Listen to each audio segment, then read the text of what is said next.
So this is the pearns pump which we're going to be restoring the governor for. The governor will go on the back of the valve chest there on a plate. I'll find an original picture and drop that in. So this was in the agitator house, which is where we're now. So this is the main agitator engine. This used to smash up the line before it was added to the sewage, and the water pumped by this was added to make it a consistent paste in order to make the sewage a bit easier to pump. And yeah.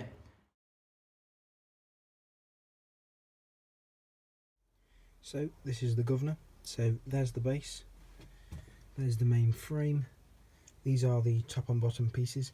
You can see the springs have all rusted away, and I've got 2 out of the 3 balls for it.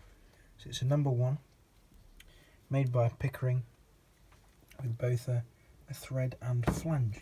So it's in quite bad condition, but yeah, we should get it going again.